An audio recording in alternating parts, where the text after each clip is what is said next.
많이 주시면 엄청 당군원이 제일 많이 열람했습니다. 열람 수차례 엄청 하셨고요. 직원들을 압박해서 강요해서 사실관계 배치되는 부분까지 고치라고 하고 기망하셨습니다.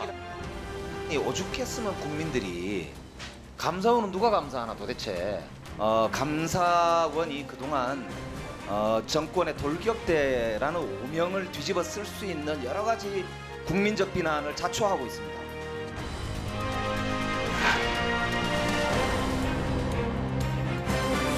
귀한 시간 내주셔서 다시 한번 감사드립니다.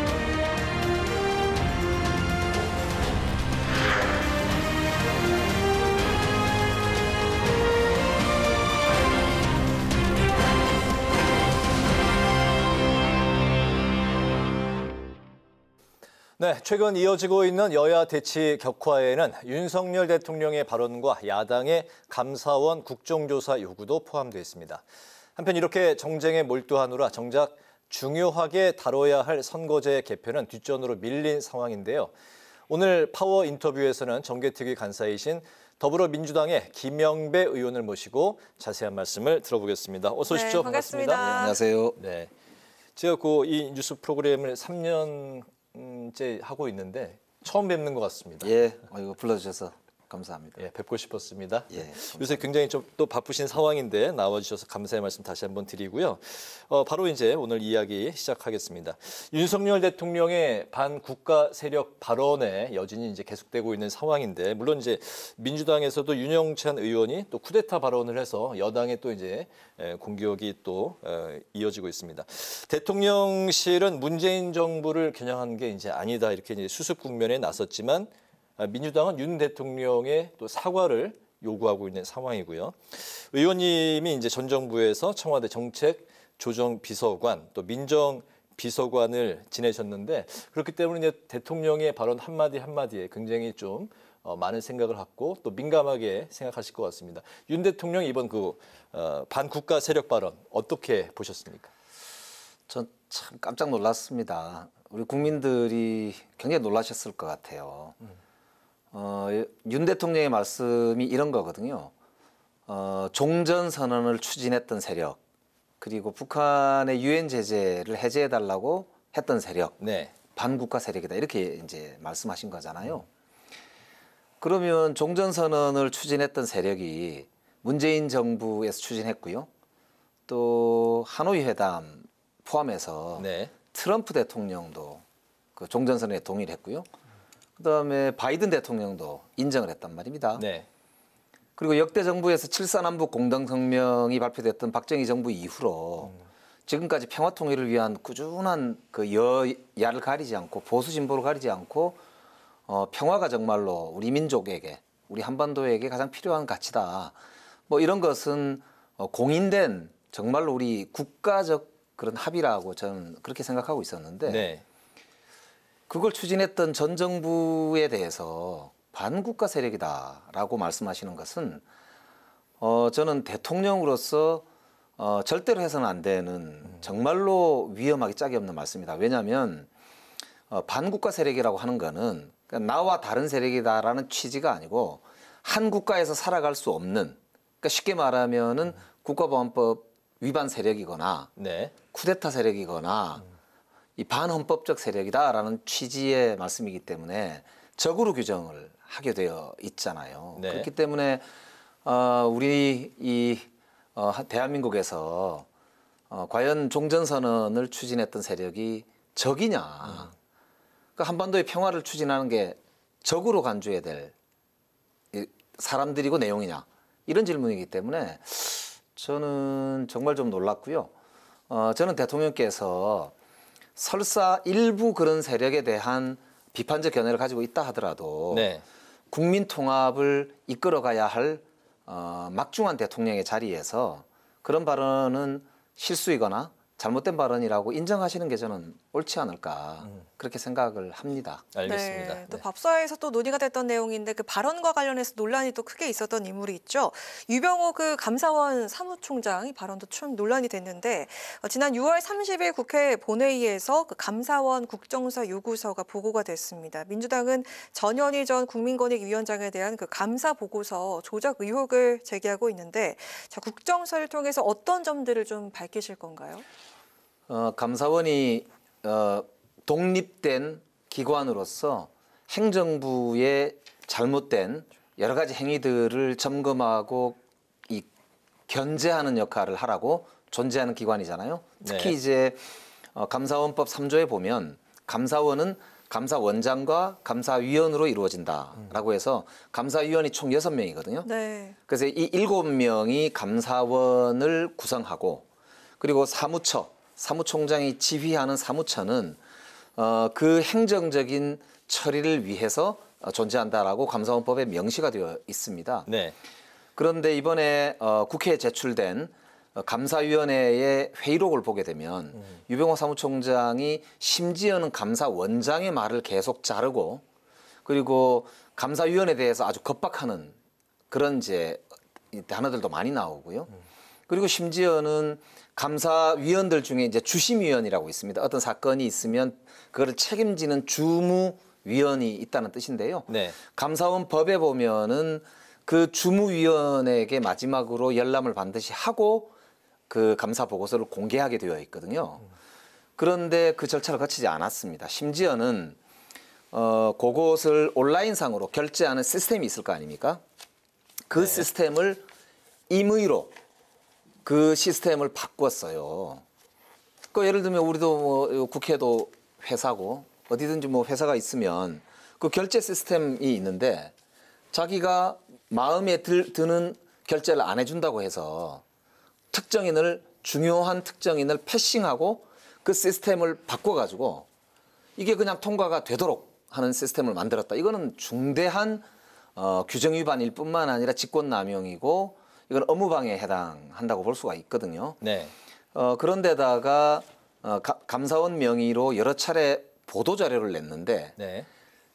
그게 전현희 위원장이 말했던 진실과는 다른 내용으로 허위 이 보도자료를 냈다는 의혹이 확인되고 있습니다. 그렇기 때문에 이런 내용들은 도저히 감사원의 그동안의 그런 전통으로 보았을 때 사실 감사원이 거의 문 닫아야 된다. 거의 대통령실의 청부 하청기관 아니냐. 이런 이제 오명을 뒤집어 쓸 정도의 상황이 됐다. 그렇기 때문에 저는 국민들 앞에 이런 이제 전횡과 그런 직권남용, 허위공문서 작성 등의 의혹을 명명백백하게 밝히기 위해서 저는 국정조사를 해야 된다고 보고요. 국민의힘이나 정부에서 자꾸 변명으로 일관하고 있는데요. 정말 떳떳하다면 국정조사를 하면 되는 거 아닌가 저는 그렇게 생각합니다. 네. 말씀하신 대로 이제 감사원이 행정부를 감시, 견제하는 독립적인 기구인데 그 민주당은 이제 감사원이 훈령을 바꿔서 국무총리에게 감사 청구권을 부여한 사실을 이제 문제 삼고 있는 상황이고요. 그것도 굉장히 황당한 일입니다. 네. 반면에 이제 국민의힘은 야당이 독립적인 그런 이제 기구인 헌법기관인 감사원의 국정조사에 그런 칼을 들고 나왔다. 이걸 또 이제 비난을 하고 있습니다. 감사원은 이제 독립성 시비인데 이제 민주당은 감사원이 중립성을 훼손했기 때문에 국정조사에 칼을 들어야 된다라는 입장이고 이 여당인 국민의힘은 민주당이 바로 그런 독립적인 헌법기구인 감사원의 중립성을 오히려 훼손하고 있다. 이렇게 이제 맞서고 있는 상황입니다. 그러니까 국민의힘의 논리대로라면 헌법기관인 선관위에 대해서는 왜 감사원 감사를 주장을 했고 특히 감사원이 지금 선관위에 대한 감사가 진행 중이지 않습니까? 네.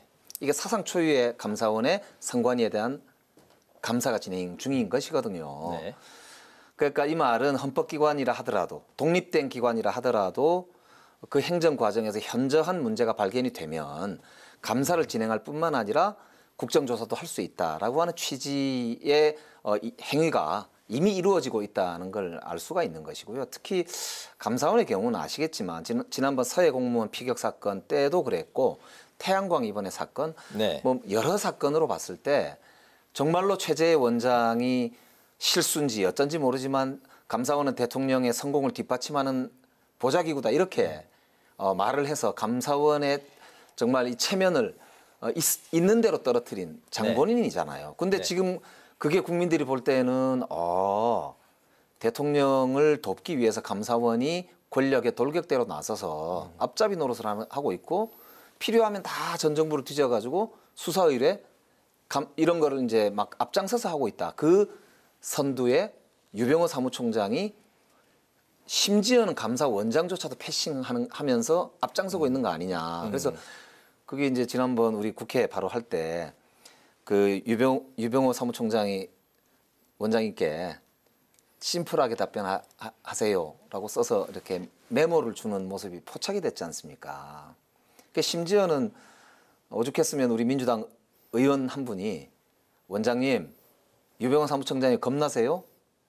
이렇게 이제 질문할 정도로 사실은 감사원의 체면이 지금 말이 아닙니다. 네. 그래서 유병호 사무총장의 발언이 이제 뭐 화제가 돼서 많은 분들이 이제 뉴스를 이제 너무 보신 안타깝습니다. 상황인데 그렇다면 감사원 국정조사가 정말 좀 진척이 있는 상황이고 그 실현될 가능성이 어느 정도입니까? 원래 이제 국정조사는 여야가 합의로 처리하는 것이 좋겠지요. 그래서 우리 민주당에서는 일단 감사원에 대한 국정조사 요구서를 제출해 놓은 상태잖아요. 네. 민주당에서는 국민의힘의 답변을 기다리고 있는 중이고 끝까지 합의로 처리하기 위해서 노력할 예정이고요. 특히 이제 사실 감사원이 오히려 중립적이면서 객관적으로 추상 같은 권위를 인정받아야만 윤석열 정부도 더 건전하고 건강한 국정 운영을 하는데 도움이 되거든요. 네. 그렇기 때문에 누가 보더라도 감사원의 감사의 결과를 믿을 수 있어야 될 거 아닙니까? 그렇기 때문에 이 차제에 국민의힘에서도 너무 정쟁의 시각으로만 보시지 말고 문제가 있으면 도려내야 되고 그리고 문제가 없다면 민주당이 그 책임을 저절로 지게 될 것이기 때문에 네. 저는 명명백백하게 국민들 앞에 진실을 밝히는 쪽으로 이렇게 이제 가면 저는 오히려 윤석열 정부에도 이 차제에 좀 도움되는 계기가 될 수 있다 오히려 그렇게 생각합니다. 알겠습니다. 네. 자, 그리고 한편 그 선거제 개편을 좀 조속히 처리하기 위해서 2+2 협의체가 여야가 발족이 됐는데 그 오늘 그 정개특위 감사로 또 새로 선임된 가운데 그 여야 원내수석 부대표와 그 정개특위 간사로 구성된 이 4인 협의체가 발족하면서 실무 협상이 시작이 됐습니다.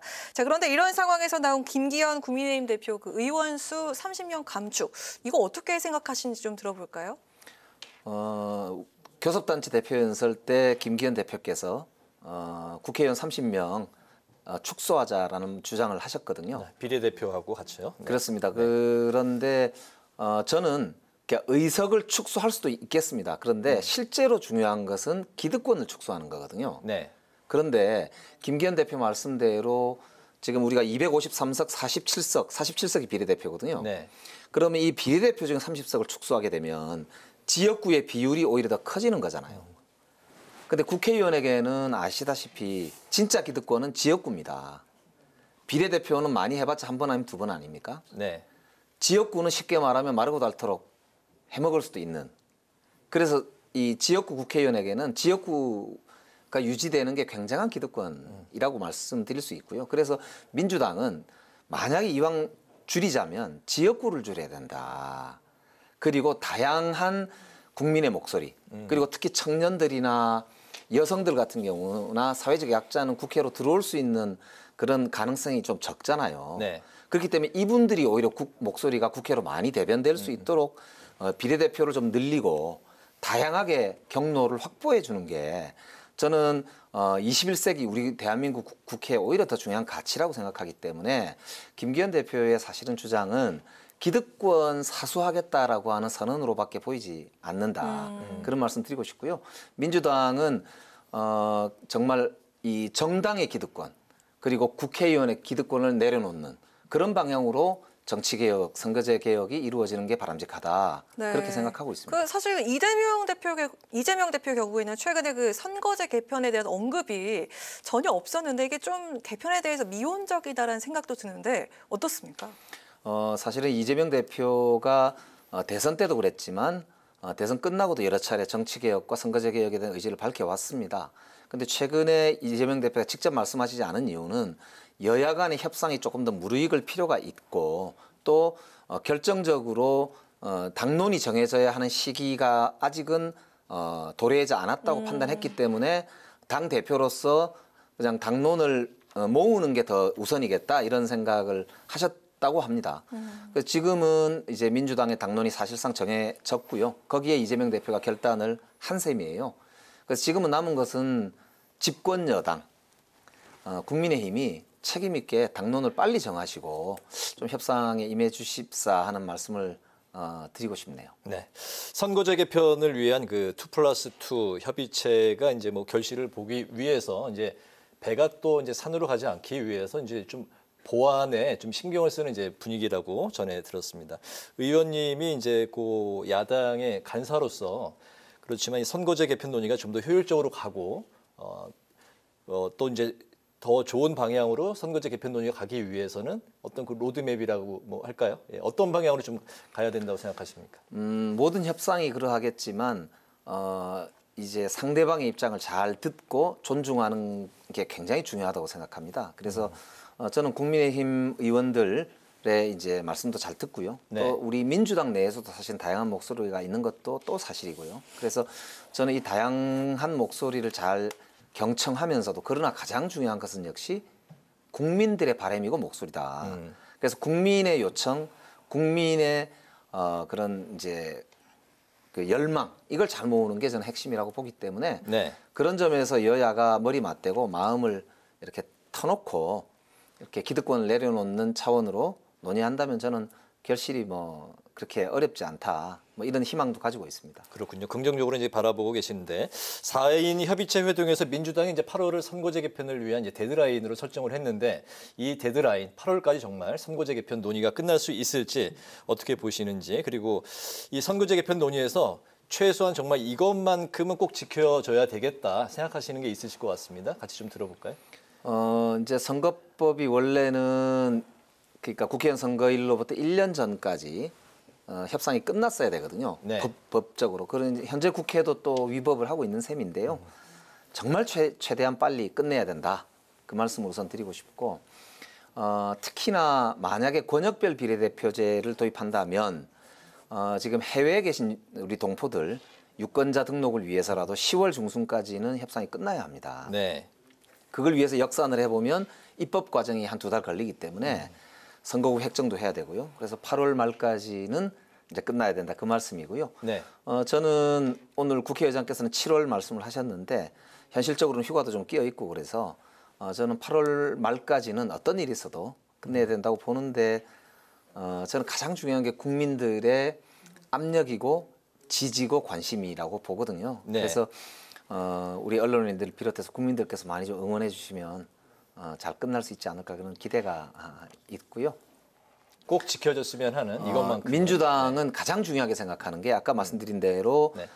승자 독식을 없애고 지역 구도를 철폐하고 다양한 국민의 대표성을 확보하는 게 개혁의 핵심이라고 보거든요. 이게 네. 바로 기득권을 내려놓는 거라고 보고요. 중대 선거구죠. 그런 면에서 보면 저는 비례대표의 의석이 확대되는 것이 민주당에서 바라보는 가장 중요한 기준이 되겠습니다. 그래서 비례대표가 지금보다는 좀 더 확대되고 그리고 다양한 목소리가 반영될 수 있는 여러 가지 제도적 보완 장치가 된다면 저는 지역구 의석의 이제 축소를 포함해서 충분한 여러 가지 협상의 여지가 있다. 뭐 이런 말씀 드립니다. 그럼 그 중대 선거구제를 개편하는 것에 대해서 찬성을 하신 입장이실까요? 저희들은 이제 소선거구제를 기본으로 지역구는 하는 게 좋겠다는 게 당론입니다만 뭐 협상이라는 건 늘 좀 주고받아야 될 필요가 있기 네. 때문에요. 특광역시 그러니까 서울시나 부산시를 비롯한 광주 뭐 이런 대구 특광역시에 있어서의 중대선거구제 즉 도농복합선거구제죠. 네. 거기서는 열린 자세로 토론할 용의가 있다.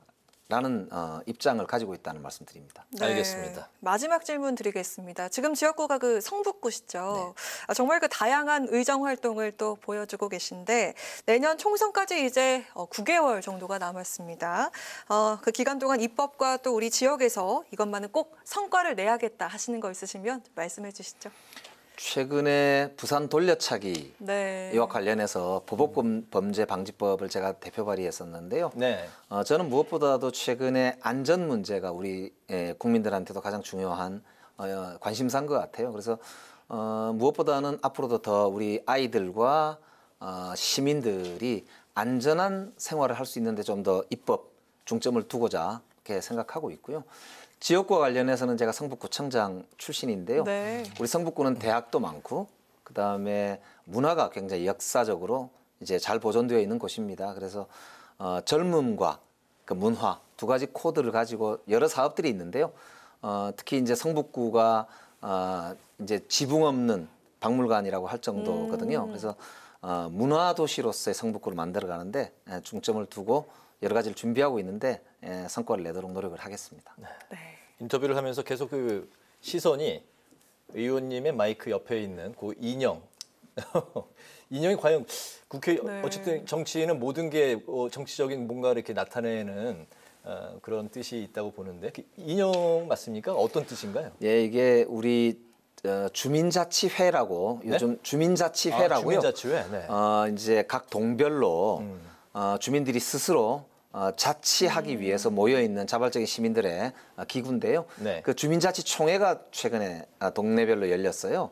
그 주민들께서 자체적으로 만들어서 그 자신들의 마스코트인데요. 네. 그걸 저한테 이렇게 달아주시면서 우리 시민들의 바람, 시민들의 목소리 잊지 마세요. 이제 이런 이제 염원을 담은 것인데요. 제가 늘 가장 자랑스럽게 그런 시민들의 응원 가슴에 간직하기 위해서 이렇게 달고 다닙니다. 아 그렇군요. 제가 그 주민자치위원들 대상으로 스피치 강의를 한 적이 있는데 더 친근하게 그러시구나. 다가오네요. 그런 뜻이 있었군요. 알겠습니다. 이제 그 파워 인터뷰 시간 오늘 이게 마치도록 하겠습니다. 오늘은 감사원 국정조사 요구와 선거제 개편 논의 진행 상황에 대해서 김영배 더불어민주당 의원의 관련 말씀을 들었습니다. 오늘 말씀 잘 들었습니다. 네, 고맙습니다. 고맙습니다. 고맙습니다.